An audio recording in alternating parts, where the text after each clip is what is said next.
Greatest show on earth ক্রীড়াঙ্গনের সবচেয়ে বড় মঞ্চ ফুটবল বিশ্বকাপের বছর 2026। যুক্তরাষ্ট্র, কানাডা ও মেক্সিকোতে অনুষ্ঠিত হবে 48 দলের সবচেয়ে বড় ক্রীড়া উৎসব। বছরটি টি-20 বিশ্বকাপেরও। এ বছরটা নারী ফুটবলের জন্য বিশেষ, কারণ ঋতুপর্ণা চাকমারা এশিয়ান কাপ খেলতে যাচ্ছেন অস্ট্রেলিয়ায়।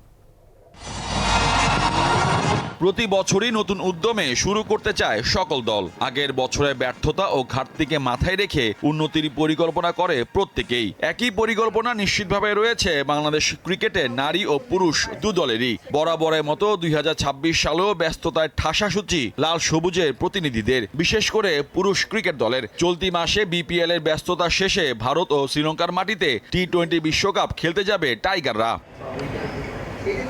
পুরো বছর জুড়ে মে মাস ছাড়া সব মাসে দেশে কিংবা দেশের বাইরে সিরিজ রয়েছে ছেলেদের। এবছর 7টি ওয়ানডের পাশাপাশি 4টি টি-20 ও 5টি টেস্ট সিরিজ খেলবে শান্ত, লিটন, মিরাজরা।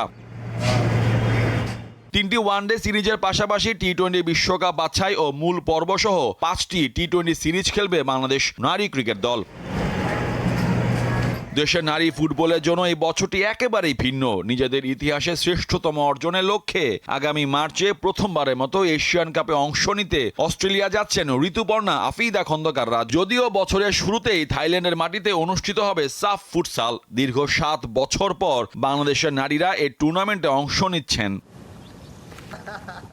এছাড়াও শীতকালীন অলিম্পিক গেমস, প্যারা অলিম্পিক গেমস, রাগবি লিগ, বিশ্বকাপ সহ নানান আয়োজনে ব্যস্ত সময় পার করবে বিশ্বে ছড়িয়ে ছিটিয়ে থাকা ক্রীড়াবিদরা। তাই খেলাধুলা প্রেমীদের জন্য বছর জুড়ে থাকছে ক্রীড়া বিভিন্ন বিভাগের বৈশ্বিক মহারণ। মোহাম্মদ হাসিব, দীপ্ত স্পোর্টস।